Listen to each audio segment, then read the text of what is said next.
and welcome back to the Scheurer Show. This week we've had some viewer requests from, and I actually even have a special question for Abby from Ellen. I know. Wow. She wanted to know some stuff about training for a 5K, so we're going to go over just some different questions. They're random. We grab them from here and there, and I'm going to throw them at you. You answer them, and then we'll go for it, okay? Bring it on, sister. Okay. She said that when she runs and it's windy, it slows her down. Is that normal? What should she do to combat that? Like those California winds. I know. When you're running, when it's windy, you can expect about a 25-second difference for every half mile. Okay. So it does slow you down. That's not abnormal. The wind slows you down. A headwind slows you down a lot more than a tailwind speeds you up. Does that make sense? Yep. So yeah, you can expect, there's not really a whole lot that you can do. Maybe wait till the wind dies down, but the wind will slow you down. Sorry, Ellen, if you're watching, which I know you are. I'll text it to her later. FaceTimer. Yeah. Okay. So, another question that one of our viewers had, this one actually came from Steve in Tennessee, and he wants to know what side of the road should he be running on? You should run on the side of the road that is facing traffic. So you want to be on your left, on the left side of the road. You want the cars coming at you. So that way they see you, you see them. If somebody is, little Sally's got her texting her boyfriend, just got her license, and she swerves, you know it's happening. You're not listening to your iPod, jogging along, and she can clip you from the back. You want to run facing traffic. Okay. And Mary from Pigeon wants to know, hi Mary. Hi Mary.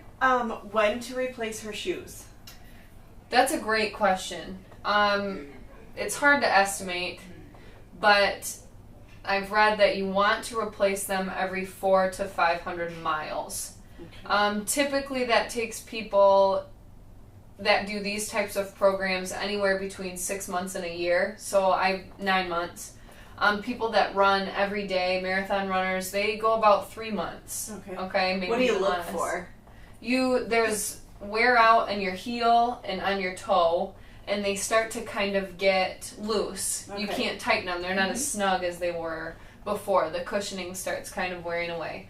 I would recommend, though, instead of waiting until they're completely falling apart, when you're almost to that point or almost to needing a new pair, get a new pair and alternate. So that way, when you make the switch, you're breaking them in versus switching right to them and wearing it through the blisters and through the pain. That way you can kind of break them in. And now Larry, you know Larry. I know Larry. Okay. Larry calls me all the time. Well, Larry wants to know, he says he's too tired for 2 days in a row of hard workouts. Do you have any suggestions? Yes. If you are running, walking, or doing a high-intensity interval training, or strength training, or anything that is difficult, don't do it more than 1 day in a row, especially in this type of program. Most of the people are beginners or intermediate, so you guys want to steer clear of doing anything crazy for more than 1 day in a row. If you're exhausted, take a day off, have an easy day, go for a walk, go for a bike ride. Don't do strength training 2 days in a row unless you're doing legs 1 day, arms the next. You don't want to lift weights 2 days in a row. So yeah, Larry, take it easy for a little while. Take a day or two off and do something light and easy. And now this one's coming in from Kevin. And he says when he works out, he starts out and he's cold and then he gets hot. And what should he do? That happened to me yesterday. I asked my Dad, what's it like out? Oh, it's real chilly. Well, it was like 78 degrees, but he likes it 150 out. Yeah. So anyway, I had a hoodie and sweatpants on. You want, when you are going for a brisk walk or a jog or a bike ride, not necessarily a bike ride actually, a walk or a jog, you want to dress as if it's 10 degrees warmer than it actually is. Because after you're done with your 5-minute warm-up, you're warm, you're hot, your whole body everything circulating so you become miserable. That's what happened to me yesterday. And we needed a fan following me. Yes, you want to dress as if it's 10 degrees warmer than it actually is. Okay. Kevin. Okay. And Cheryl. This is Cheryl from Kaysville, not Cheryl from Pigeon. Okay. Yep. Hey, now, Cheryl. Cheryl ate a new food she's never tried before, and she didn't feel well. Okay. So, now what? When you are training for something like this, or a half marathon, or really anything, you don't necessarily want to introduce new foods. Okay. Especially the day of a race, or an hour or two before you're going for an hour-long walk or jog. You want to kind of maintain where you are, get the carbs and the protein, but if you've never had Indian food and you're not real tolerant to spices, you don't want to go I don't like spicy. to some Indian cuisine place and load up on that food and expect to feel fine when you go for a jog. Fruits and vegetables, you should be fine, but I'm assuming she probably had a meal, an ethnic meal, Okay. and then So stay away from crazy meals that you've not tried before. Okay. Okay. This one is from Danielle. And she wants to know, if she gets hurt, what should she do? Should she keep exercising? If she should keep exercising, how should she? That's a good question. I've been suffering from shin splints, and I've gotten a couple of emails from individuals that are as well. The best thing you can do is rest until you recover. Rest until you recover. Rest until you recover. Take 1 day off. Take 2 days completely off. Ice the area that hurts. Stretch the area that hurts. So not the no pain, no gain. No pain, no gain does not apply to Okay. a 5K training program. Well, it shouldn't apply anyway. Okay. Yes. Rest until recovery. Okay. That is so, so important, because it's only going to make things worse if you keep damaging tissues and muscles that are because of overuse. Okay. So, yeah. And so this is just, I had to save mine for last. Okay, best. I think Last it's the is best, best. yeah.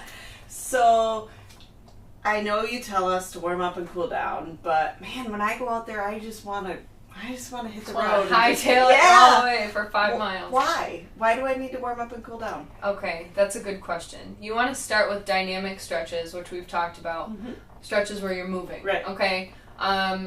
To go from sitting in a chair or on the couch to a jog, you can damage your muscles because they start out tight because you're sitting there. So you want to warm up your body, get your heart rate going so it's not going from 0 to 60 in a half a second. You're not a Corvette. You want to get your heart rate going, and you want to get the water flowing through your body. You want to get your blood flowing. You want to get warmed up. So you'll bring your heart rate up. Once it starts plateauing, you start your workout. Okay? After your workout, your heart's racing, your body's, your adrenaline's going, and your endorphins are going crazy. If you just stop, what can happen is your muscles just can tighten right back up. So you want to slow your heart rate down. So you speed it up with the walk. You're up real high. You want to slow it down with the walk. Yep. Okay. Hopefully no crashes happen. Your Corvette doesn't crash. Well, I'm running on the other side of the road, so we shouldn't. Yeah, there you go. You want to slow your heart rate down, slow everything down, your blood pressure, get everything kind of normalized, and then follow that with static stretching. Okay. So the stretches where we're holding for 30 seconds. Not moving, yeah. Yep. You do want to follow any exercise with at least 10 minutes of stretching. Okay. At least get the big muscle groups. I've actually stretched in the shower before. If you feel like you don't have time, which you realistically probably do. I do that all the time. I don't have time. Well, then I'm sitting on the couch. Yeah, when I'm done, I just go sit down. Exactly. So take 10 minutes and really stretch everything out, and your body will thank you. Well, those are all the viewer questions we've had so far, but keep them coming, keep sending them to us, and we will, if we get any more, we will make sure to answer them. And we'll talk to you next week. See you later. See you later.